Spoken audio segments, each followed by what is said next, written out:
আসসালামু আলাইকুম বন্ধুরা, কেমন আছেন আপনারা সবাই? আজকে আপনাদেরকে ফ্যানের রেগুলেটরের সাথে আইপিএস তার কানেকশন করে দেখাবো। এখানে সুইচ বোর্ডের ভিতরে আইপিএস তার দেয়া আছে কিন্তু ফ্যানের সাথে কানেকশন করা নাই। এখন আমি কানেকশনটি করে দেখাবো। আশা করি ভিডিওটি আপনাদের অনেক উপকার আসবে।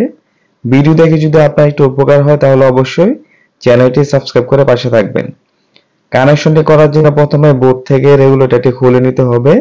তারপরে ভিতরে কানেকশনটা দেখে নেবেন। এখানে যেভাবে কানেকশন করা আছে আপনার বাসায় ঠিক একইভাবে কানেকশন করা থাকবে। এখানে ফেজ তারটি কানেকশন করা আছে সুইচের মধ্যে, ফ্যানের তারটি কানেকশন করা আছে রেগুলেটরের মধ্যে। লালটি হচ্ছে ফেজ তার আর কালোটা হচ্ছে ফ্যানের তার। আর এখানে যে হলুদ তারটি আছে এই তারটি হচ্ছে আইপিএস এর তার। আইপিএস এর জন্য সাধারণত হলুদ তারই ব্যবহার করা হয়ে থাকে।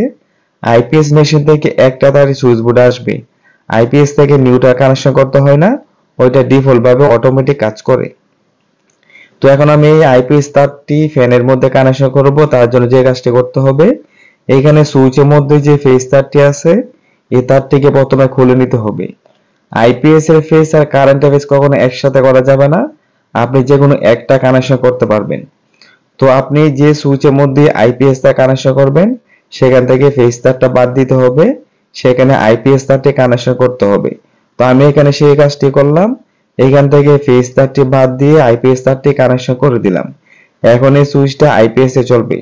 আরেকটা কথা মাথায় রাখবেন, আইপিএস এ আপনি যা কিছু ব্যবহার করবেন কারেন্ট থাকা অবস্থা কারেন্টে চলবে, কারেন্ট চলে গেলে সেক্ষেত্রে আইপিএস এ চলবে।